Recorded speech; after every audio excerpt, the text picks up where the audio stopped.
What's up mga may? Ito nga pala yung araw ng birthday ng aking siswang. Kaya ako'y pupunta ng palengke. At may pa posing pa nga itong dadapots nyo. Akala mo naman may ligo na. Nakakagigising nga lang namin. At ito nga si Mami Jen ay nagtatanggal pa ng muta. Sabi ko nga ako'y gogora na. Kaya lumapit sa akin para kumis. Pero syempre hindi ko na ipapakita at baka mainggit pa yung mga single dyan. Sharing. Ako nga lang palang pupunta sa palengke mag-isa para mabilis. At pang lumpia lang naman ang bibilihin ko. Hindi na nga muna ako naligo. At mga may palengke lang din naman ako. Sasayang lang ang tubig at sabon. Tamang toothbrush lang. Sapat na yun. Nag-commute na nga lang muna ako at gagamitin pa namin si Myers papuntang Gentry. Pagdating ko nga dito sa Magray, pumasok na nga agad ako sa loob. At itong giniling na baboy nga, ang kauna-unahan kong binili. Dahil ito nga main ingredients sa gagawin kong lumpia. Katapos nga, dito ako dumiretso sa bilihan ng wrapper. Mabuti nga at palagi may bagong lutong wrapper dito. Yung pang turon na wrapper na nga lang yung binili ko para mas maraming mailagay. At pwede namang gupit-gupitin or hati-hatiin bago lutuin. At pagkatapos nga, dito naman ako sa may gulayan pumunta para bumili pa ng iba pang kailangan na ingredients. Katulad nitong carrots na pagkamahal-mahal. Abay biruin nyo, 200 ang kilo ngayon. Sa piraso pa lang ay 26 pesos na. Ay naman talaga. Bumili na nga rin ako ng isang malaking sibuyas. At yung bawang na balat na. Para less hassle na rin, hindi na ako magbabalat, magpipit-pit at maghihiwa-hiwa na lang ako. At bumili na rin ako ng 15 pesos na kinchay. Kaunti lang din naman yung gagawin kong lumpiang Shanghai. At kami-kami lang din naman ang kakain. Pagkatapos ko nga mamili, umuwi na nga agad ako. At ipiprepare ko pa tong mga pinamili ko. Napakabilis naman talaga kasi ng oras ngayon. May gawin ka man o wala. Pagdating ko nga sa bahay, hinugasan ko na nga agad tong giniling. Dinrain ko na nga muna. Tapos ready ko na rin yung mga ingredients sa pinamili ko. At ako ay magsisimula ng gumawa ng lumpiang Shanghai. Pero syempre kailangan ko muna magsasayaw para sumarap yung gagawin kong lumpiang Shanghai. Inuna ko na nga muna ng balatan tong pagkamahal-mahal na carrots. Aba ito na yata yung bagong gold ngayon. Kung dati ay yung sibuyas ang pagkamahal-mahal, ngayon na yung carrots naman. Hiniwa ko na nga muna ng pahaba para mas mabilis siyang hiwain ng maliliit. Hindi naman kasi kailangan ay pinong-pino pa naghiwa ka ng carrots para sa lumpia. Mas maganda nga yung medyo nafe-feel mo yung carrots pag inunguya. At may umentra ang bata habang naghihiwa ako. Oh. Ayun.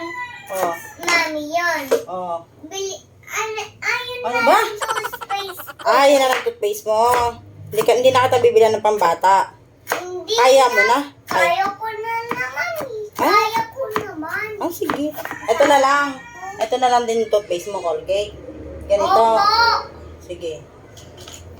Mami, yan. Tapos, Bilan mo ako akin. oh my gosh.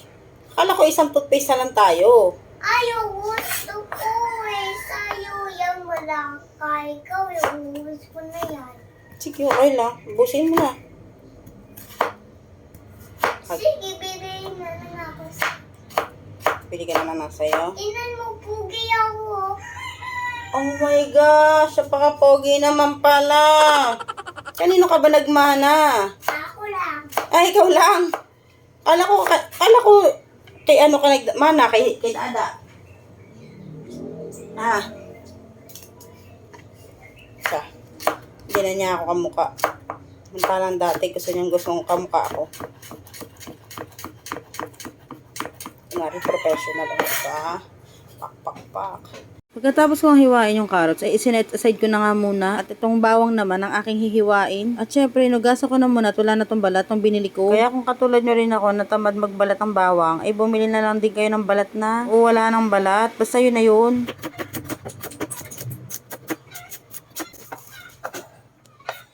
Tapos itong sibuyas naman ang aking binalatan na tiniwa-hiwa. Bakit ba nakakahiyak hiwain tong sibuyas na to? Kaya habang hiniwa ko tuloy, hindi ako tumitingin. Abay, kahit hindi ako tumitingin, ay napakasakit talaga sa mata.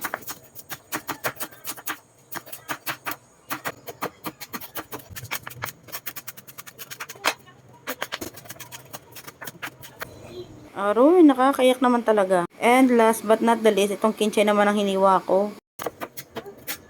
At charan, ito na nga pala yung mga ingredients na gagamitin ko para sa lumpiang Shanghai. Prepare ko na nga lang muna lahat ng ingredients para tuloy-tuloy yung paggawa ko. Excited na ba kayo? Siya, sige, panoorin nyo hanggang dulo. Ito nga palang curry powder, ang una kong nilagay. Unti-unti pa nga ako nalagay. Ilalahat din naman pala. Naglagay nga din ako ng magic sarap. At tinalo ko nga muna ng bahagya bago ilagay yung iba pang ingredients. At sunod ko na nga inilagay itong itlog. Katapos nga, hinalo ko nga ulit ng bahagya. Naglagay nga din ako dito ng Eden cheese. Saka pala to sa pampalasa at para luminamnam. Para sa akin kasi, masasasarapan ako pag nilalagyan to ng cheese. Tapos halo-halo nga muna ulit para manuot yung sarap. Naglagay nga rin pala ako ng konting sugar para may konting tamis. At ito talaga yung tamang paghalo dito, yung nilalamas. para mas ma-mix daw maigi yung mga ingredients. Tapos ilalagay ko na nga rin pala yung mga hiniwa-hiwa ko kanina. Pwede na nga pala ito ipagsabay-sabay ilagay at ganun din naman, halo-haloin din naman. Syempre kailangan natin ilagay lahat, kailangan side na side para walang sayang. Mahal ba naman ang bilhin ay ewan ko na lang talaga. Nag-add nga pala ulit ako ng isa pang egg. And then halo-halo lang ulit hanggang sa mag-mix lahat ng ingredients. Basta siguraduhin nyo lang malinis ang inyong mga kamay. At charan, ito na nga ang finished product. Ay, hindi pa pala finished at ibabalot pa yan. Abangan sa part 2.